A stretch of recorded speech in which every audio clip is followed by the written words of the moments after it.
Let's welcome back to the show House Judiciary Chairman Jim Jordan. Jim, it's good to have you back on, sir. This report, the chair of the House National Security Subcommittee, Chair Glenn Grothman, he says Homeland Security is monitoring a massive 617,000 illegal migrant criminals. He said they should never have been let in to begin with. He says deport them, secure the border. Why isn't this happening? You just heard the prison population in Venezuela has dropped 25%, sir.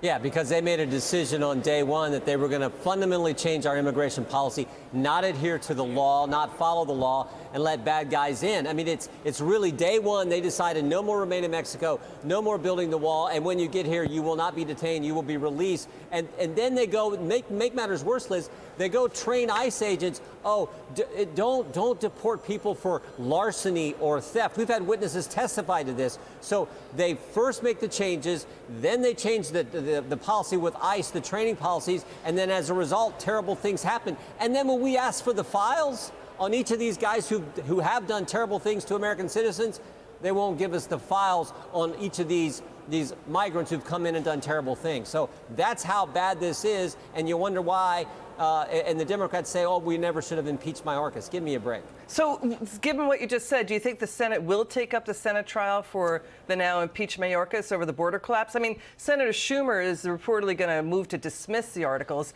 but Senator Mike Lee said he's going to bring business to a halt until they hold a Senate trial, because under the Constitution, the Senate, by law, must hold a trial. That's their duty, according to the U.S. Constitution. Yeah, I think the Democrats, which are now controlled by the hard left, I think they will probably move to dismiss. I think it's wrong. I think Senator Lee is absolutely correct in this. It's why we did the articles in the first place, why we sent them over there. But I think they probably will try to dismiss. Again, not taking into account where the American people are. Republicans, independents, Democrats all understand that this is a huge issue. Polling reflects that understanding. But it seems to me the Democrats here in D.C. don't want to listen to the American people and don't want to do something to fix our border situation. You know, the Federation for American Immigration Reform, they report the border crisis is costing taxpayers more than $150 billion annually. We've got U.S. veterans, our soldiers, sleeping on the streets of America. We have, a lot of minority neighborhoods saying, what are you doing to help us? You know, the CBP reports a Biden parole pipeline directly released 941,000 illegal migrants into the U.S. in the year through March. That's new data. Sir, are a lot of them unvetted? Yeah, it sure seems that way. But I would argue it's even more than the money. The money's bad enough. But you think about what that's meant in communities where some people can't get the hospital services they need in a timely fashion. We've had the situation in New York where the mayor up there said, oh, kids, you have to stay home and learn via Zoom today because we're going to use the school for all the migrants who are now in New York City. And then, of course, the worst situation, the tragic situation, is when they do harm, like what happened to Laken Riley and what her family's had to endure now.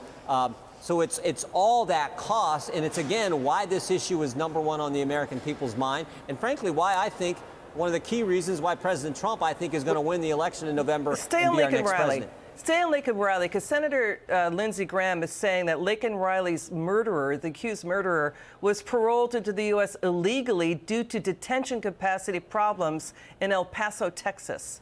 So they just let him go, even though he didn't have a significant benefit to the country. It wasn't for humanitarian reasons, as the law says. It's just because of detention capacity. Final word. Yeah, I don't know, but that question is the right question, and my colleague asked it today. He said, which one? There's two reasons why they can be paroled in. Is it for humanitarian reasons, or is it significant public benefit? And again, Secretary Mayorkas couldn't answer the question. I mean, give us the files on all these people so we know why you're doing why you're making these kind of decisions. Got it. Chair Jordan, it's good to see you. Thanks for joining us again tonight. It's good to see you.